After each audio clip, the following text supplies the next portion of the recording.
Hello and welcome to Useful Idiots. I'm one of your hosts, Katie Halper, and this is Monday Morning, where we react to the Sunday morning news shows that we watch that you don't have to. And if you didn't watch, you are lucky because it's a second consecutive week of Doc Talk, Document Mania. Doc Talk, yeah. Sure, there's other things going on in the world and this country, but not really. Can't get enough of these documents. Can't get enough of these documents. Can't get enough of your love. And as always, everybody, you go to usefulidiots.substack.com to support us and sign up for bonus content. We have a lot of great stuff coming to you this week, starting off with Monday Morning right now. Yeah. And also, remember, we have not only do we have Monday Morning, but we have the hottest after party, the hottest Monday morning after party. You can join us right after this because we know sometimes it's not enough to spend an hour with us. You want more time. So you come on over to the call-in. The link is in the description. And that's where we take your questions and comments. It's a fun time. And we haven't done it in a while. So yeah, looking forward to catching up with everybody. All right. Well, should we start off our week with the only guy who can do it? Nobody. The only voice we want to hear on Monday morning, the Chuckster. Good Sunday morning. Boy, our democracy and our politics, they feel like we're at a breaking point. We have rising political violence fueled by election denialism, economic brinksmanship in Congress, a Supreme Court, relationships between the justices so strained after an unprecedented leak, they've yet to issue an opinion this term. And trust in the court from the public never been lower. And this morning, we're waking up to reports of another mass shooting with at least 10 dead at a Lunar New Year event in Monterey Park, California. Details are still coming in. No need to jump to conclusions, but let's be honest, these events do not exactly bring comfort to our current political system. We don't handle these well or solve these problems. And if all of this wasn't enough, adding to this instability, we have both the current and former presidents under investigation. And on Saturday night, the White House revealed more classified information was found at Biden's Wilmington home. They can't stop finding classified documents at Joe Biden's property. They just can't stop. I mean, you think he just grabs he grabs some toilet. He goes to reach for some toilet paper. It's like, for God's sake. Oh, Christ almighty. I forgot I had some documents right here in this toilet paper dispenser. That toilet paper is classified. It is, yeah. Yeah. It is getting a bit slapstickian. It really is. Right? You can imagine him lowering the shade. A bunch of documents fall down. Wow, Jesus Christ. 13-hour FBI-led search on Friday of the home of a sitting president. It wasn't a subpoena. It was a cooperative search. It was done with the president's legal team acknowledging it. They said they offered to provide prompt access to his home, and that 6 more items with classified markings were indeed found, including documents. See, that's Chuck subtly trying to draw a distinction between Biden and Trump, because when this happened to Trump a few months ago, this was the biggest deal ever. It was document mania. Oh my God, they finally got him. This is a big scandal. Now Biden is accused of the same thing, right? Mishandling, taking with him classified documents after he left the vice presidency. And now Chuck has to be like, well, so it was a subpoena, wasn't a raid like Trump. Right. Very orderly, nothing consensual. To see here. Yeah, very consensual. Yes. No, everything's cool. Joe Biden's parents knew it was happening. Everything was above board. Right. Yeah. He didn't break curfew. Didn't break curfew. No, he was on time.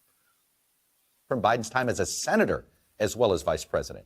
And this FBI search comes just days after Biden said he had no regrets about how he's handled these issue of classified documents and how he's talked to the public about it. But it's likely to prompt more comparisons between the current and former presidents. Though, of course, Mr. Trump and his advisors are also being investigated for obstructing their probe. Then we have the issue of election denialism. That's been fueled by Donald Trump. And sadly, it appears it's given some of his supporters a permission slip. Here's something we can pin on Trump that we can't pin on Biden. Here we go. Okay. Election denialism. Okay. Yeah. To commit political violence. The case in New Mexico this week is just the latest in a string of violent incidents rooted in election denialism, from the assault on Brazil's capital by supporters of the former president there, where Trump allies actually helped sow doubts about those election results. We had the attack on Paul Pelosi just days before the midterm elections as well. And then finally, we have this manufactured crisis here in Washington, this escalating rhetoric over the debt limit. It's a reminder of just how fractured right now the Republican Party is, because its Republicans wanting to have this fight in an attempt to rebrand themselves as the party of fiscal discipline, if you will, after they oversaw an explosive rise in the national debt under President Donald Trump. So Republicans are trying to use this debate to try to unify them around an issue, cutting spending. Democrats, of course, now see an opportunity to paint House Republicans as extremists. The reality is, of course, at the end of the day, this debt limit is going to get raised. We just don't know how it gets done. Even Republican Senate Leader Mitch McConnell concedes this point. America must never default on its debt. It never has and never will. Should we be concerned about a financial crisis? No, I would not be concerned about a financial crisis. Good. What a stirring speaker Mitch McConnell was. I know, McConnell, not a dry eye in the House. It Ah. must be so distracting to govern with him. It's like, how can you concentrate on getting anything done? You're just so seduced by his rhetoric, by his charisma. So moving. The emotional power in Yeah. that man. Yeah. Really inspiring. It really makes you admire and understand the disarray in which the Republicans find themselves, because how could they possibly come together and concentrate when their emotions are constantly stirred up by that speaker? Oh, wow. Yes. Yeah. Yes. Charisma drip, indeed. Yeah. Well, thank you, Chuck, for that. That was a good breakdown of, the central themes of this week's Sunday shows, because this is what they talked about, basically. I mean, mostly documents, but a few other things. Right. But yeah, documents were the talk of the town. And here is Joe Manchin. Yeah, we got a little we're giving you a little bit of a document break. Exactly. We're gonna talk. There are a couple of times we managed to find some clips that weren't about what did you call it? Doc talk. Yeah, that weren't doc talk. Yeah. And this is Joe Manchin explaining a really exciting development this week at the Davos World Economic Forum, this gathering of I global can't believe elites. we weren't invited. Yeah, we didn't get the invite this year. What did we do wrong, Aaron? Wow. Davos, you're on notice next year. See you in next year. You know who was there that people have been talking about? Who? Brian Stelter. Oh, the Stelt went. Oh, that's right. Wilson, Yeah. that's so right. You know what? We should play at the end of the show. Yeah, if we have time, or if For old not, we'll do time's it sake, Wednesday. a little Yeah. clip of that. We will Yeah. do that. That's a great reminder. find He it. was there. I think And- Ken Klippenstein went too, right? Did he go? Oh, of former Useful Idiots guest. Yeah. Klippenstein. So that's our hook. Maybe he can get invited next week. Okay. Yeah. Next year, I mean. No, I meant next week. That's I'm really excited about next week. Yeah. That's how excited I am. Yeah. Well, let's hear from Manchin first, and maybe later on we'll have time for a little Brian Stelter. Came from Davos. Yep. There's a moment, I don't know if you realize, that went viral between you and Senator Sinema. I want to show the moment here. I want to ask you about it. You guys are high-fiving. I think we'll show it again here. And I think it was right after she was talking about the filibuster. Yeah. Is that what you're high-fiving about? What? Yeah, that was, I think, after that, and I saw her hand go up, and I said, sure.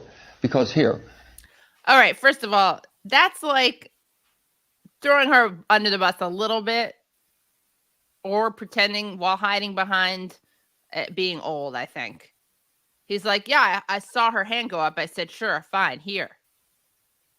That is totally selling out a high five. Yeah. A high five suggests enthusiasm, engagement, and he's trying to play it off as if it's nothing. I saw her hand go up, and I was like, oh, sure, yeah. Almost likewise. like it's not consensual. He's almost making it like a Donald Trump high five, not a Joe Biden Doc Talk high five. Right. If you know what I'm saying? As if he was doing her a favor. Yeah. Yeah, He's he trying sold to it out. deny complicity in that. Yeah, Which he is sold her out. really, yeah. All right, let's also, I just want to make sure that we see this now that I've said it. You're going to see what I'm talking about. after that, and I saw her hand go Wait, hold up. on, hold Yeah, on. that was, I think, after that, and I saw her hand go up, and I said, sure. Because here, the two of us are committed to protecting the filibuster, which I think protects checks and balances on the executive branch. So if you have a Democrat president, House, and Senate, and you have a strong president, basically as leader of the party, then you don't have a check and balance, because I can guarantee you the House and Senate will roll to wherever the president wants. And I've said this before, I appreciate the Republican senators and under leadership of minority leader at that time, McConnell, majority leader at that time, with Donald Trump every day beating on him, get rid of the filibuster. You got 53, 54. All right. So This is Joe Biden pretending that he is just trying to protect checks and balances to the filibuster, guys.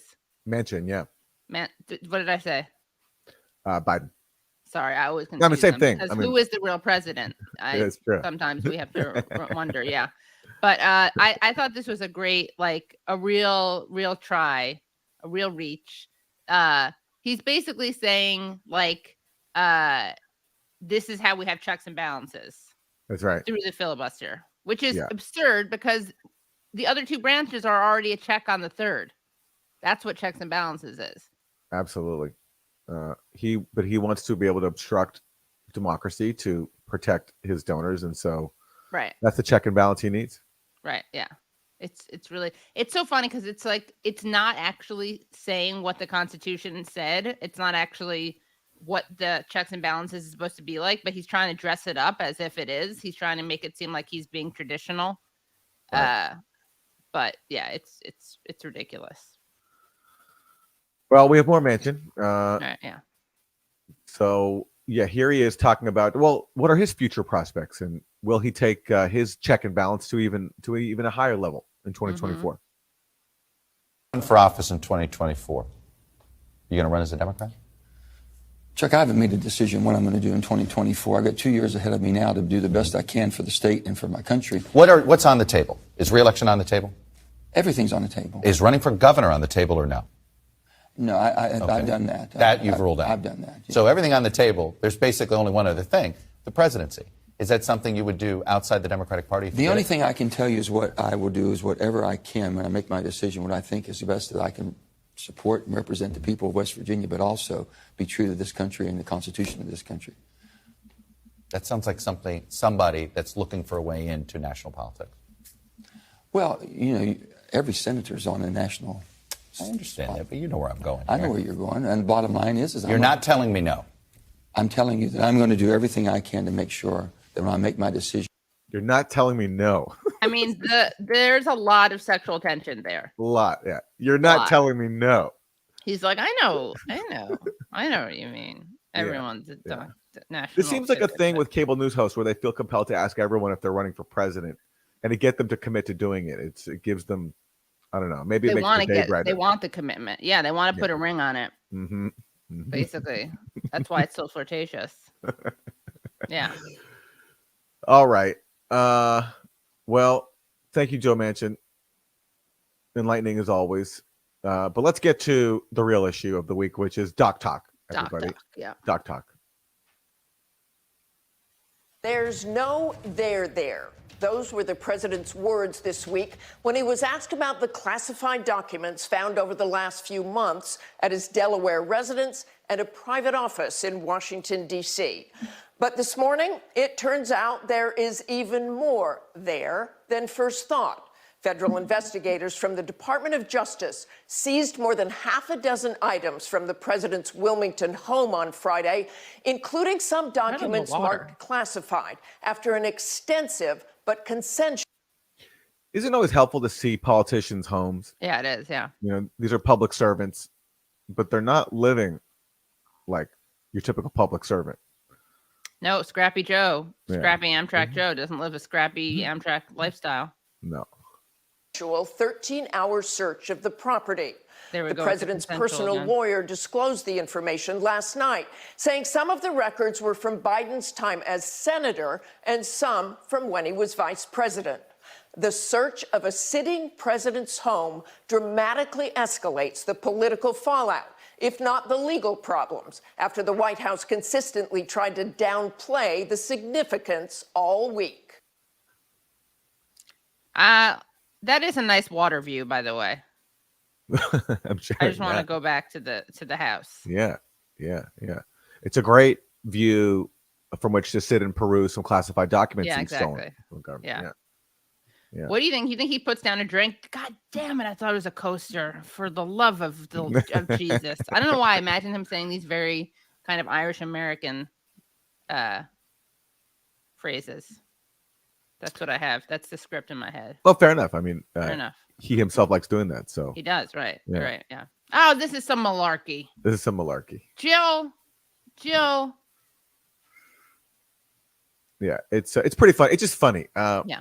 It's just funny that you have the current president, the previous president, both under investigation for the same thing, and that's funny. It just is. Right. And the fact they keep finding it at Biden's house makes it even funnier. Yeah. I love these placemats. Oh, actually, they're not placemats. Joe, these are great. Yeah. Well, Manchin has thoughts about this, and he doesn't think Biden should be so defiant about this issue. He thinks that Biden actually faces a problem. He said he had no regrets in how he handled this. Do you have any advice for him on how he should handle this? Oh, I think he should have a lot of regrets. Yeah, I would think regrets. that. I said, whoever's responsible. I mean, if I hold people accountable, and I use whether it be my chief of staff or my staff that we're doing this, and I'm looking at, then I'm going to hold someone accountable. But basically, the buck stops with me. He's like, why isn't Joe Biden blaming someone? Why hasn't he found someone to take the fall for him? I mean, the buck stops with me. Sorry, whoops. But he's like, chief of staff, you got options, Joe. Yeah. Jonathan Cadman has a good point. He has a good idea. Blame it on Corn Pop. Corn Pop was a bad dude. Yeah. Because he stole documents. He stole documents. Yeah. Exactly. He stole the janitorial sheet from the swimming hole. Right. Where he stole the check-in sheet. Yeah. That's good stuff. Okay, well, another Democrat who's not happy with Joe Biden is Senator Dick Durbin. He's not quite as unhappy as Joe Manchin, though. This is what I wanted us to look at the range, but yeah. But he's not pleased. He's not pleased. But I mean, Manchin says he should have all the regrets. Those are some fighting words. Turn to the new classified documents that the FBI found at the president's house in Delaware. It was a 13-hour search that happened on Friday. It's just the latest revelation of the president having classified items that he shouldn't have. You've been in Congress for 40 years. You've handled classified material for a lot of those years, probably most of them. How concerned are you about this? Well, I'm concerned. There's a standard that we follow when it comes to members of Congress and classified information. The door to my office is closed. The person who presents the document to me takes it out of a locked briefcase, hands it to me, and watches as I read it. When I finish reading it, he takes it back and puts it in the briefcase and leaves the scene. I mean, that's how carefully we review these documents. To think that any of them ended up in boxes in storage one place or the other is just unacceptable. But having said that, let me make this point clear. Joe Biden has said from the start, we are going to be totally transparent about this. Let the chips fall where they may. I'm going to open my home voluntarily to a search, not the first search, I'm sure, of his offices and home. He has shown total cooperation in this effort. That is a sharp contrast to President Trump. Well, speaking of former President Trump, I want to play something that you said last year about the classified documents found at his Mar-a-Lago resort. It's an outrage. It is a literal outrage for the president to take this important information down to his home in Florida and then store it in a closet with traffic, people back and forth in his resort and golf course is an outrage. Is it?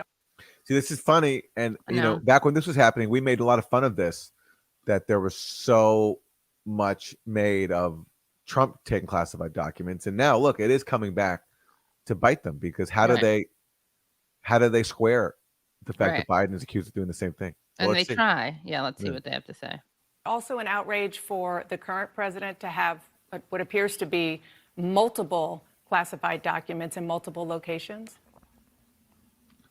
At its heart, the issue is the same. Those documents should not have been in the personal possession of either Joe Biden or Donald Trump.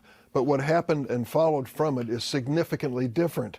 Donald Trump defied those who knew the documents were in place and ultimately led to involuntarily a court order and a search of his Mar-a-Lago hotel resort to find out how many documents were there. Contrast that with Joe Biden, embarrassed by the situation as he should have been. He invited the government agencies in to carefully look through all the boxes he had accumulated. It's a much different approach.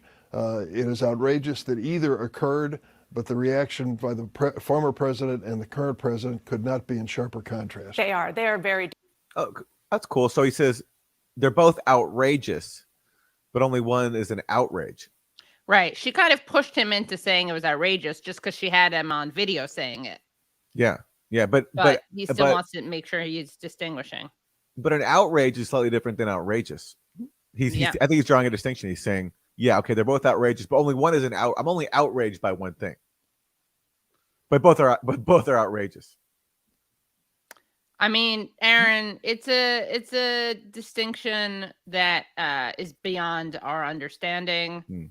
You and I don't get it. We're not elected officials. We don't understand it. We don't ourselves know what it's like to deal with classified information. So if we did, we'd get this. Yeah. We'd get it. In fact, you're showing, I'm embarrassed. I'm embarrassed because I thought that we were going to pretend to know the classified information in a way that would make us pick up what Durbin's putting down. You're outraged. I'm outraged. Yeah. It is an outrage, and I'm outraged. Yeah. Different, no question about that. Having said that, you are a politician. You've been around for a while, and you understand how these things play out. Do you fear that because of that, the current president has kind of lost the high ground on this notion of classified information being where it shouldn't be? Well, of course. Let's be honest about it. When that information is found, Wow, an honest answer. Okay. I know. That's some vulnerability. We appreciate that. Yeah. Radical honesty. Hi, Senator Durbin. Diminishes the stature of any person who is in possession of it, because it's not supposed to happen. Whether it was the fault of a staffer or an attorney, it makes no difference. The elected official bears ultimate responsibility. So what they're doing here is pretty clever because they're, as you pointed out, Aaron, they're like maintaining this. Oh, of course, this is bad, but it gives them more credibility to exonerate Biden, right? When they criticize him a little bit. So they're saying this is like bad optics. It's ultimately on him. It undermines his authority, but still, there's a big difference between what he did and what Trump did. They're gaslighting. Yeah. They're gaslighting all of us, and we're all, we're being manipulated because, of course, all of us care so much about the sanctity of classified documents. There's nothing more important. So they're playing with us, and millions of people are going to be out in the streets marching about this because there's nothing more important to average people than the safety of classified documents. Yeah. Right. Hot Docs. That's Docs. a documentary film festival, but we could also just use it for this. Give up the name Hot Docs. We have a new Hot Docs in town. May actually be Canadian, which it is Canadian. It is Canadian. There you go. So maybe you of all people, they wouldn't listen to me if I demanded they give up the name, but they could listen to you, Aaron. I'll go back. Yeah. Use that Canadian peer pressure. Yeah. Yeah. By the way, unrelated, can I just make a little pitch about my show? If you're a fan of the Matés as a clan, none other than Gabor Maté is joining the Katie Halper Show. Wow. Tomorrow, Tuesday night at 7 p.m. on the Katie Halper Show. Yep. Wow. I'm having Issa Amro on, who's a Palestinian activist, very brave, who's in Hebron and tries to, stop Israeli aggression. I'm having him on, and then I'm having on Gabor Maté and his co-writer, Daniel Maté. That's right. My brother, Daniel. Yeah. So, that's very exciting. And, you should ask Gabor if you have time for it.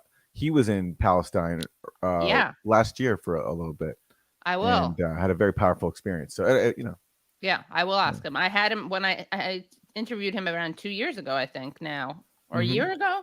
It was before his most recent trip, but we talked. It was a fascinating interview that we did where he talks about being a Holocaust survivor and also unlearning Zionism, basically. Yeah. All right. Well, I'm looking forward to that. Yeah. Okay. So, again, Doc Talk is the talk of the town. So here is Congressmember Mike Turner. This is my favorite response. He's the incoming chair of the House Intelligence Committee. Yeah.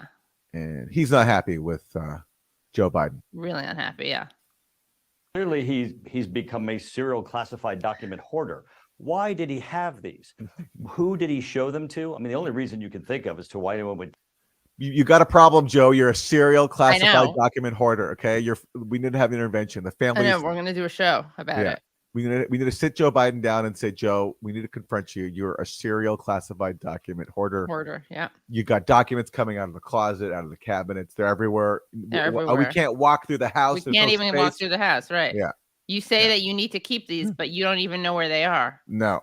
Do you even remember what Acquiring them? Yeah, exactly. Do you remember what decade they're from? Yeah. Do you remember what century they're from?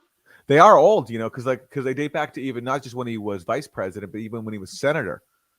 So, I mean, this is like a multi-year collection effort, a hoarding effort. Well, it's multi-century. It is multi-century. It's true. Yeah. Yep. Wow. So Mike Turner just wants to help Joe Biden out with a serial classified document hoarding. He's going to come in there with an organizer. Yeah. I mean, isn't there a Marie Kondo his house? Isn't there a reality show about hoarders? Yeah, there is. So there should be a reality show about serial classified document hoarders. There should be, starring. I mean, what I think is stupid about this, does he consider Donald Trump to have a hoarding issue also? That's a great question. Yeah. Look within Mike Turner.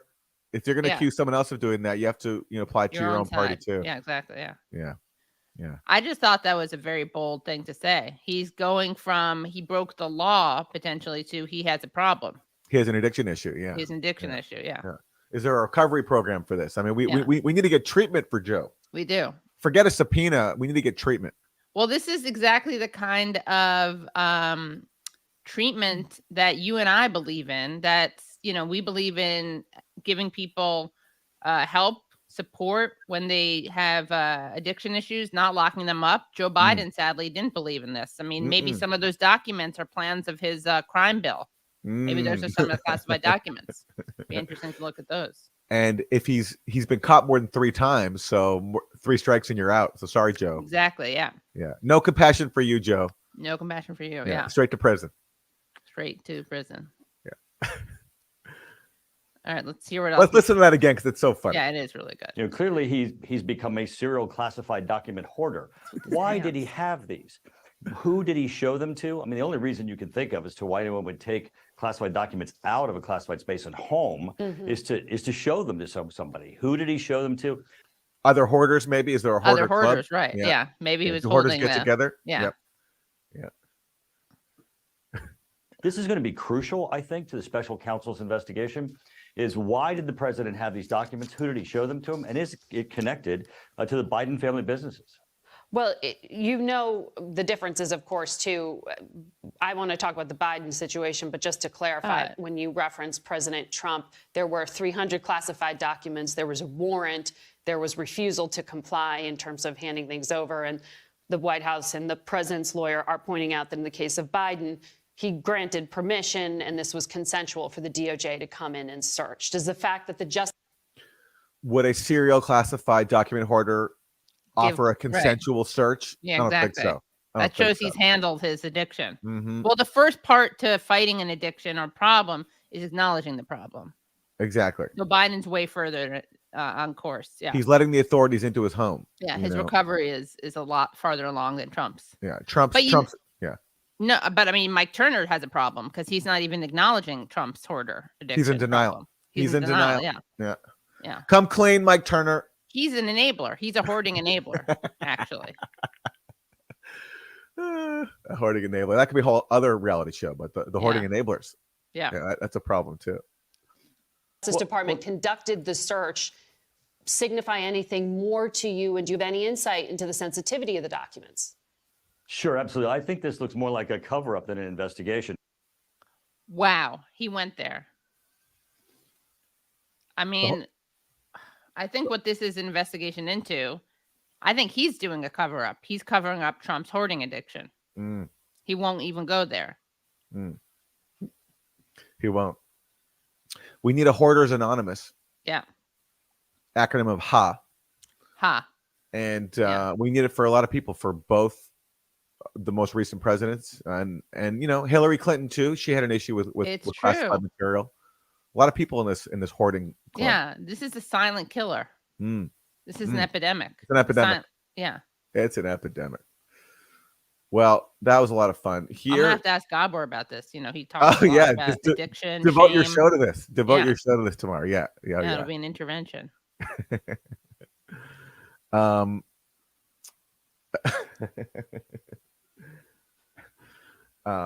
okay, so we're gonna have to break away from Doc Talk, Sadly, everybody, yeah. just for a bit. I think Well, we'll probably yeah, come back to Talk break. Yeah. But there is this other thing going on, which is the proxy war in Ukraine, where right now the big issue is the U.S. really wants Germany to send its tanks, these Leopard or Leopard tanks. And Germany says they will only send their tanks if the U.S. sends their tank first, the M1 Abrams tank.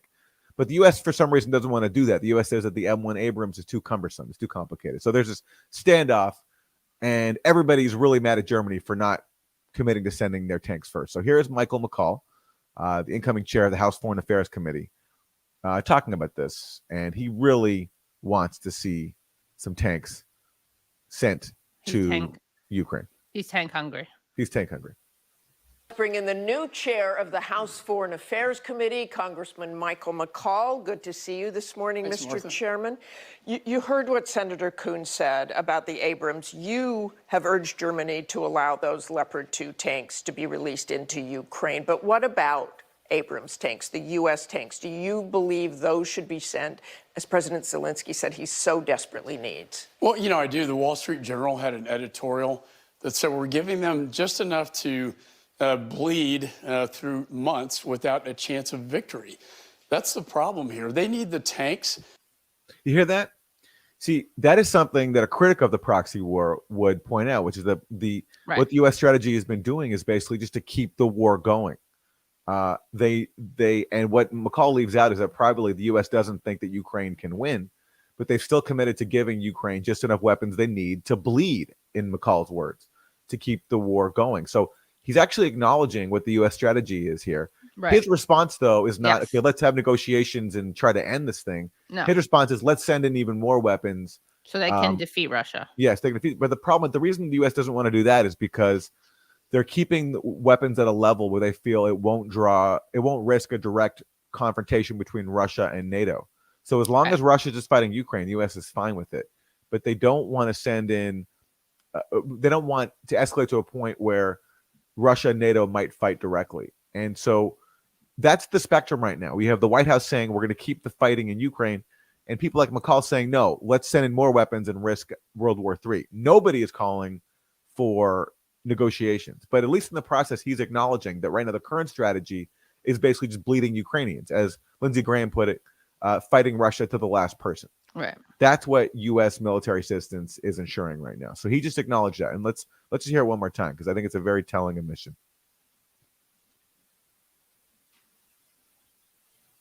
Abrams tanks, the U.S. tanks. Do you believe those should be sent, as President Zelensky said he so desperately needs? Well, you know, I do. The Wall Street Journal had an editorial that said we're giving them just enough to bleed through months without a chance of victory. That's the problem here. They need the tanks, and they need the tactical long-range artillery known as ATACMS. If we announced we were going to give Abrams tanks, just one, that would give Germany what I hear is that Germany's waiting for us to take the lead. Then they would put Leopard tanks in and also release. Remember, there are about 10 countries that have Leopard tanks, but they need Germany to sign off on releasing. So just one Abrams tank, you think, would release all the Leopard 2s? Or even saying that we're going to put Abrams tanks in. Just one tank. Just one tank. Just saying it. Yeah, he actually believes just saying it. The power of the word.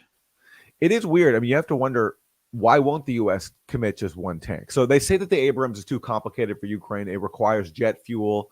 It requires a lot of maintenance. It wouldn't make sense for the Ukrainian battlefield, which raises a bunch of questions. Like, why does the U.S. have this tank that wouldn't work in a battlefield against its top adversary? Doesn't seem to make sense. But anyway, look, let's say it's true that that the Abrams is too complicated for Ukraine, requires too much maintenance. His point is, Germany has said if they just even commit a token number, that would get Germany to release its tanks. So why not do that? And it's interesting why the U.S. won't do that, at least hasn't so far. And I think one reason is that this isn't just about the tank itself. This is about basically the U.S. wanting to push Germany into the crossfire because it's been a long time U.S. strategy to basically sever any relations between Germany and Russia. And now, if you send in tanks like this, that's a major escalation. And that would dramatically reduce the prospects of Germany and Russia ever cooperating ever again, and even could bring them into direct conflict. So, and that's what a German lawmaker just wrote about, warning that basically this is the U.S. trying to push Germany into the crossfire, both on the battlefield and politically. And it's really interesting. It's a very interesting standoff, and we'll see. Germany might cave, but as of right now, they've held to their position. Yeah, we'll have to see. Yeah. Well, all right, let's play the rest of this clip. Okay. I think would be enough for Germany to unleash. The Pentagon says they're too cumbersome, complicated, expensive. They only get 3 miles per gallon. Are they the right tanks to be there? Every military expert I've said, including General Keane and others, these tanks. Remember, you have a new general in town now, right? He took the butcher of Syria out. He's got the more offensive general. There's going to be a winter offensive by the Russians. They need these tanks on the eastern flank and the Donbass. They also need the ATACMS, the longer range artillery, to hit Crimea where the Iranian drones are. The Iranian drones. Got to hit those Iranian drones. So what he's saying, what he's saying there is he's saying that U.S. also needs to provide Ukraine with weapons that will allow them to hit Crimea, which is the territory that Russia annexed in 2014 after a U.S.-backed coup. And Russia did that because they were worried that the new coup government would basically hand over Crimea to NATO. And Crimea's home to Russia's most important naval fleet. And if you look at polls, U.S. government-funded polls, the majority of the population there wants to be a part of Russia. And so Russia considers now Crimea Russian territory. And of course, Crimea used to belong, it was given to Ukraine in the 1950s by the Soviet Union as an administrative transfer. It's a long history. The point is, now the people like McCall want Ukraine to be able to try to take back Crimea from Russia. And Russia sees that as obviously a huge escalation. And they want to risk World War III. And that's what he's advocating for right there. And so far, the U.S. has resisted that. But now there's talk of them backing off that stance too. And so if they do that, if that happens, then the best case scenario is that Russia does not use nuclear weapons in response. That's the best case scenario. What Russia will do, though, is massively retaliate, just as they did when Ukraine hit the Kerch Bridge in Crimea a few months ago with a truck bombing. And that led to a huge wave of devastating Russian attacks. And there's no doubt they do the exact same thing. So what McCall is asking for there is a huge escalation of this already disastrous war. It's scary. Yeah. Yeah. Well, we have more Ukraine. And by the way, though, before we move on, how are we doing the likes? I mean, our little bit there about hoarding should have gotten us yeah. The like should have been off the charts, everybody. Yeah. Come on. That was hilarious. That was really good. I'm seeing 581, which is what, a third? Oh my God. Guys, you're not hate watching. We know this. We know that you love us. Hit the likes. They're hoarding their likes, Katie. Yeah, stop hoarding your likes. You're no better than a document hoarder. Mm-hmm. Yeah, they could be president. They're serial like hoarders. Yeah, serial. That's it. You guys unhoard the likes. Unhoard the likes. Stop hoarding the likes. Yeah. We're at 668. Let's get to 700. I mean, if I were not as nice person, if I were less nice of a person, I'd wait until we got to 900 or 1,000. But I'm a pretty good person. We're at 783. We just jumped a lot. I think we went to Ha. Is that what it's called, Aaron? Ha? Yes. Hoarders Anonymous. Yes, that's right. That's right. Hoarders Anonymous. It's working. And the reason why we ask everybody is because likes help us beat the algorithm, because we're being suppressed by the serial classified document overlords who don't want to see our truth telling, break out. Don't want to see us try to reach out to people for help with their hoarding issue. Right. So they're suppressing us. So the likes help us break the firewall. Right. Exactly. And we got to beat places like Pod Save America. Make sure you also like and subscribe. Make sure you subscribe. These are all free ways to help us share the gospel. And also, please do rate and review the podcast so that we can reach more people that way. All right. Thank you. Organic perception. This is a great teachable moment. I always forget the likes. Appreciate the reminder, Lowell. There you go. You see?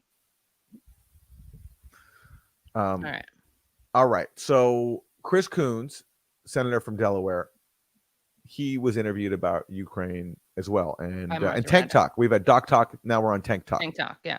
So here's more. Senator Coons, I want to ask you one very quick question on Ukraine. You were with German Chancellor Olaf Scholz in Europe this week, where he reportedly said Germany would allow Leopard 2 tanks into Ukraine, but only if the U.S. sent its Abrams tanks as well. Is that accurate, and what do you think of that? Look, I think it's urgent that we provide Ukraine with advanced main battle tanks. President Biden just announced another $2.5 billion, including sophisticated armored vehicles, American Bradleys and Strykers. I am concerned that Russia is rearming and preparing for a spring offensive. If it requires our sending some Abrams tanks in order to unlock getting the Leopard tanks from Germany, from Poland, from other allies, I would support that. I respect that our military leaders think the Abrams is too sophisticated, too expensive a platform to be as useful as the Leopards, but we need to continue to work with our close allies and to move forward in lockstep. President Biden's leadership on confronting Russian aggression in Ukraine is one of the best chapters of his very strong first 2 years. I do think we need to move forward quickly to provide the Ukrainians with the weapons they deserve so they can continue their brave and successful fight against the Russians. So there's not agreement on the Abrams. Huh? No, there's not. And meanwhile, those Germans, Katie, what are those Germans? Accord. What are those Germans being? They're being tank hoarders. They're being tank hoarders. You're right. They're hoarding those tanks. Hoarders, yeah. They have a problem. Those tanks, yeah. And we need an Abrams Accord, guys. We need an Abrams Accord. Thank you. But it's interesting. It's like here we have this tank. It's like this is apparently the most powerful tank in the world. Who knows how many hundreds of billions of dollars have been spent on it? And we're saying, it's too complicated. We can't use it. I know it's a real diss to the Ukrainians. Yeah, and to our own tank makers. We're we're saying like, makers, we can't really use the tank. Yeah, it's tank more of an doesn't idea really tank. work. It's more of an ideas tank. Yeah, it's yeah, more for show. Kind of embarrassing. Yeah. But that's an example of how bipartisan this proxy war is, where so we can disagree about documents, we can disagree about the debt ceiling, but tanks, we're fully in line. Let's send tanks. Send in the tanks. Yeah, send in the tanks. It's like the Sondheim song. Yeah. Okay. Isn't it rich? Well, this isn't from the Sunday news shows, but I thought we should check in because, fan favorite, Lindsey Graham, he's the guy who famously said that as long as the U.S. gives Ukraine military support, they will fight to the last person. Right. So he summed up the proxy war better than anybody else could. And here he is now. He recently was in Ukraine on a visit, and he's not happy with Germany dithering on the tanks. And so he spoke out about that. Kevin McCarthy said no blank checks. That makes sense to me. We're not asking for a blank check. I'm not. I'm asking for military aid to accomplish the purpose of driving Russian invaders out of Ukraine. If White House Putin gets like away really with has to go to this, the bathroom. there goes Taiwan. If Putin's successful in Ukraine, is not prosecuted under international. I just realized, and unless this is not anything new, but okay, so that's Senator Richard Blumenthal. Right. And he kind of looks to me like George McFly from Back to the Future. Oh yeah, I've often thought Crispin that. Glover. I don't know if I've said that out loud, but very, very much, yeah. If I'm biting if that's been said before, I apologize, but it's uncanny. Yeah. Same hairstyle. Yeah. Yeah. But also, I never realized that. Look, White House really does look like he needs to go to the bathroom, and he's twitching, and he's like fidgeting, and Lindsey Graham even turns around to be like, "What the fuck are you doing? Okay? Yeah. Are you okay? Yeah. Just go if you have to just go. Right. If you need to go, it's fine. Just leave. Who famously learned that lesson is Gerald Nadler. Oh, did he? He had an incident. Yeah, he had an incident.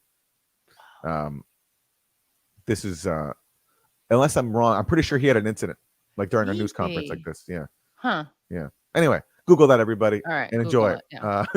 Let's go back to Lindsey. Law, everything we said since World War II becomes a joke. He will continue beyond Ukraine. Let me put it slightly differently. On the right is. So yes, Putin, who's having, who's lost like 100, or tens of thousands of troops in Ukraine, will continue to invade other countries after Ukraine. It's like it makes absolutely no sense, but yet that's the line they're going with. And of course, he's saying that Taiwan will somehow be next as well. Right. As if Ukraine has something to do with Taiwan.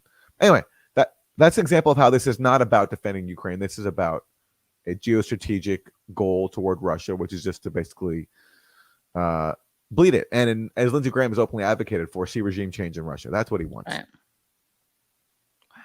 Yeah. Yeah. And that is, that was an interesting dynamic between the three of them. Well, they've all got their own agenda. Lindsey Graham just wants to talk about regime change. Senator Whitehouse has maybe some other priorities. More in that visceral yeah. things. Yeah. He's dealing with. Yeah. But it's cool. I mean, like Richard Blumenthal is kind of taking the place of John McCain. John McCain and Lindsey Graham used to play this role together.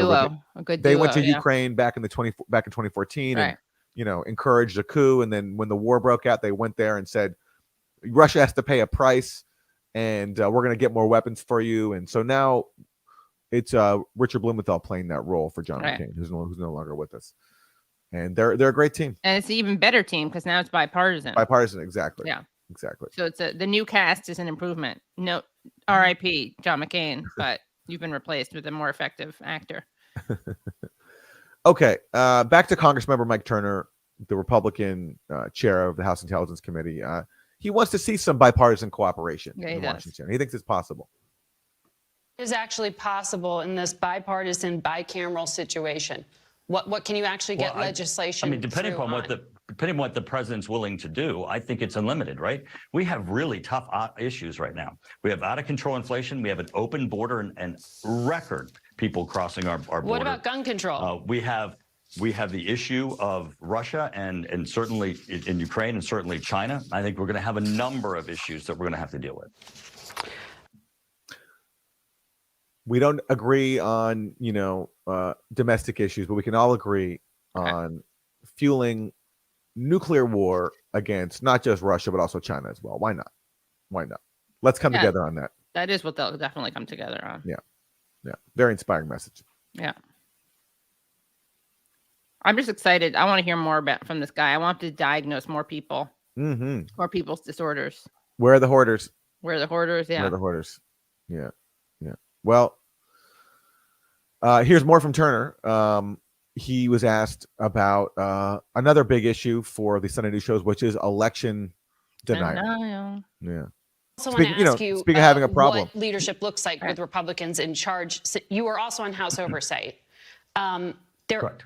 Of the 26 Republican members on the committee, 19 of them denied the results of the 2020 election. Your colleagues now include Marjorie Taylor Greene, Paul Gosar, Andy Biggs, Lauren Boebert, Scott Perry. They all played critical roles in the former president's attempts to overturn the 2020 election results. Do you have any concerns about working with these lawmakers? I mean, you're very much a centrist. Well, even on the Democrat side, there's been a number of people who objected to President Bush's reelection and voted against certifying his election. I'm asking about you, your party, and your colleagues. There's a long history of both sides having raised issues, including, you'll recall, the Al Gore taking President Bush's election. You're not an election denier by CBS standards, just to be clear. I am not, and I worked with both sides of the aisle, and there are election deniers on both sides of the aisle. Okay, so this is kind of bullshit because I wish that there had been election deniers, so-called election deniers on both sides of the aisle. There were there were Democrats who denied or were skeptical of the election, of the 2000 election. I was one of those people skeptical of it. There were not elected Democrats making noise about it, though. That is what was so pathetic about it. And that's why one of the shameful things that Al Gore did was not fight for that. Now, I still think that he's right that the term election denier, what I think is dangerous about that term is it makes it seem like it could come back to bite people like me or you. I assume you're in that camp also. But it's bullshit to pretend that there's any parity in terms of elected officials on this issue. Well, I think it does bite them. I mean, there's a point I've made a lot, so sorry to bore everybody with it, but over Russiagate. Like they did call Trump an illegitimate president. Yes, they accepted the result ultimately, but then they tried to basically undermine it through the Russia investigation, which was, I think, a big scam. So I think they're election deniers too. They just come in different forms.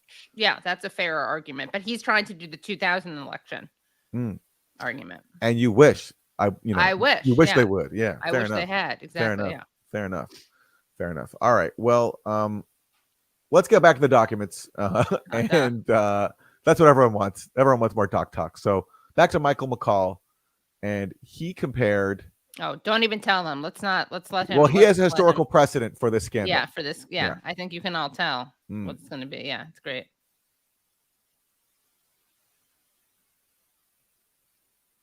This is the one I just texted you, right? Yeah, it's 10.5, Wilson. Oh, sorry. Give me 1 second. I didn't see that text. And then we're gonna close with something special. Yeah, and make sure you come on to our call-in, guys. That's right. The world's hottest after party at 11 a.m. Eastern time on Monday morning. So good. Yeah, it's a great time. And don't forget to go to usefulidiots.substack.com. We've had some great interviews recently. Oh yeah, our extended interview with John Kiriakou was really not to be missed. You guys, he talks about cursing out Alec Baldwin, Alec Baldwin, and also Keith Olbermann. In fact, he was trending last night. I should have tweeted it out. That's a great interview. Yeah. Okay, here's Michael McCall. And I want to ask you about these newly discovered classified documents in President Biden's home. So you heard what Senator Coons said. He thinks still there is no there there. They'll just find out it was insignificant. Do you think this changes anything legally? And what do you think they should do next? Well, what's significant as a former federal prosecutor, you have a search warrant now conducted by the FBI, not the president's lawyers, right? So that's a departure. It was consensual. It was consensual. It was consensual. It was consensual. Yes. I think there are a lot of questions. I don't know. And the DNI, Director of National Intelligence, won't answer our questions. So I don't know what these documents pertain to. All I know is the documents were there. I do know that China gave a $30 million contribution to the University of Pennsylvania at the time the Biden Center is standing up. And just a lot of unanswered questions. This broke a week before the midterm elections, and they swept it under the rug. Now we're just finding out. And you think there'll be tremendous political fallout? I don't know. Watergate started as a very small burglary, and it led to the president of the United States resigning. So I don't know what's there until we see the documents. If there are national security documents relating to foreign nation adversaries, particularly China, and China's in that Biden Center. But what about President Trump? That is very different when you look at it. That was not a consensual search. They tried to keep some of those documents away from investigators. How do you compare them? Yeah, the way I look at it, my wife is a naval intelligence analyst. If she took one document home, classified, she would be prosecuted. Me, I would be prosecuted. There should be a different standard, even if you're, I know he says he declassified them. Biden called it totally irresponsible, but yet he's guilty of the same sin, if he's not answering the question by taking these documents home. Why are they taking these documents home? I don't understand that. I've lived in the classified world for a long time. He's lived in the classified world for a long time. Anyway, so guys, basically, if you missed it, Watergate started out as a little burglary, just a little burglary. This is Hoardergate. This is Hoardergate. This is Hoardergate. Yeah, I think we're reading the writing on the wall. Well, we're going to end today with something special. As any devoted fan of this show will know, it was a devastating moment for us all when Brian Stelter went off the air at Reliable Sources, his CNN show. And but luckily, he's back on his feet. He's taken a fellowship, I think, at like Yale or Harvard. And he was in Davos last week at this gathering of the elites, moderating a panel on what else but misinformation, his favorite topic, which of course has proliferated ever since he left the air, because who else will protect us from misinformation but Brian Stelter?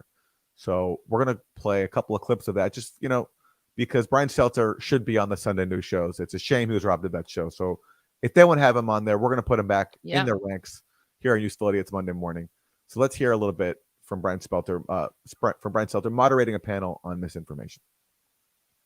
From the newsroom and the news publishing perspective, and then we'll work our way toward some of the political parts of the conversation. How does this discussion of disinformation relate to everything else happening here today in Davos?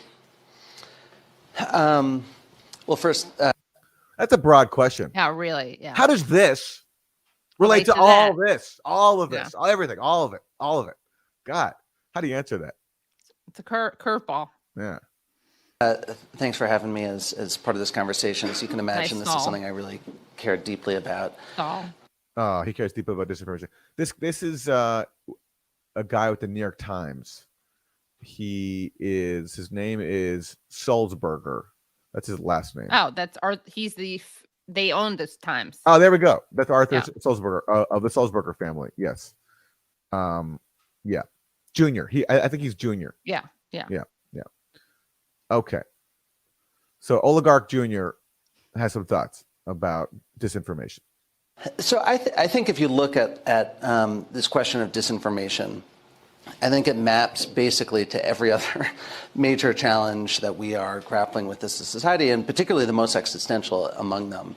So disinformation and the broader set of misinformation, conspiracy, propaganda, clickbait, the broader mix of bad information that's corrupting the information ecosystem.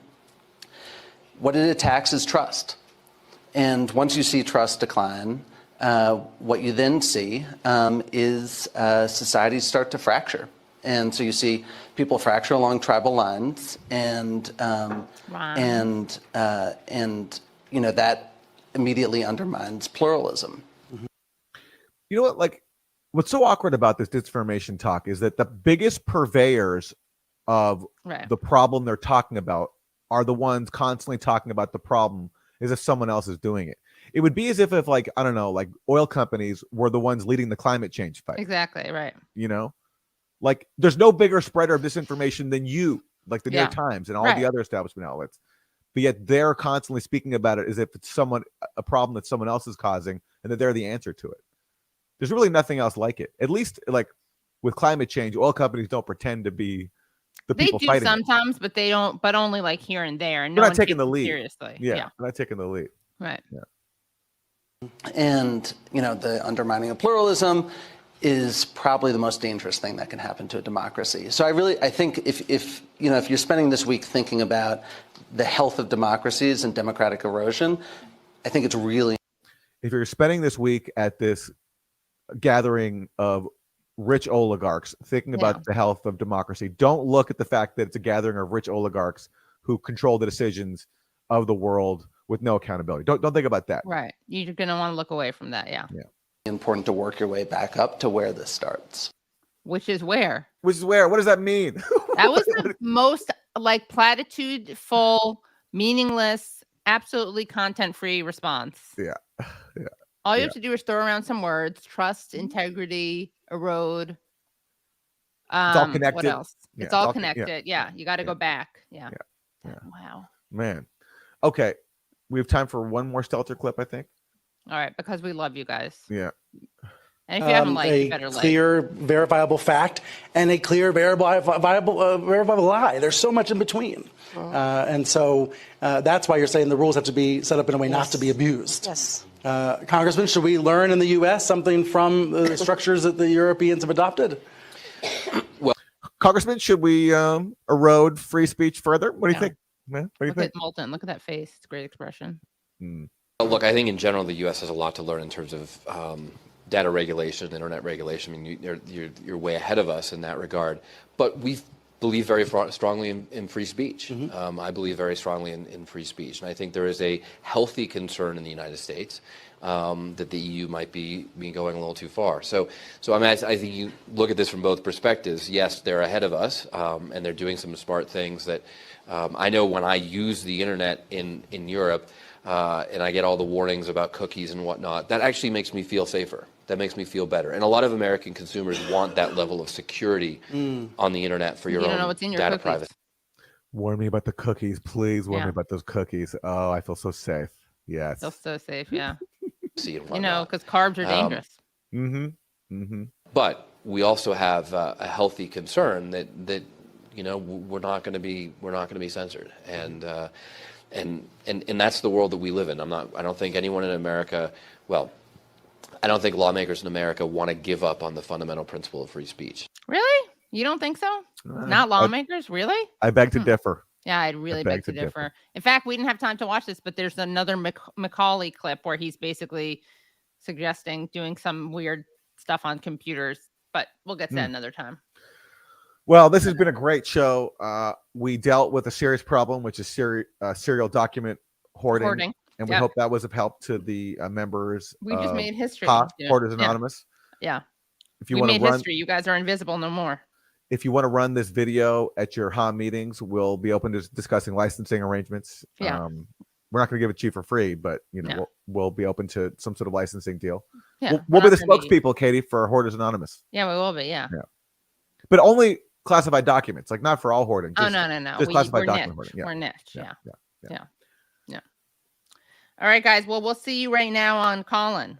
We'll see you there. And in the meantime, go subscribe at usefulidiots.substack.com to get all kinds of fun stuff, bonus content, and support us. And we'll see you next week. Bye, all. Bye.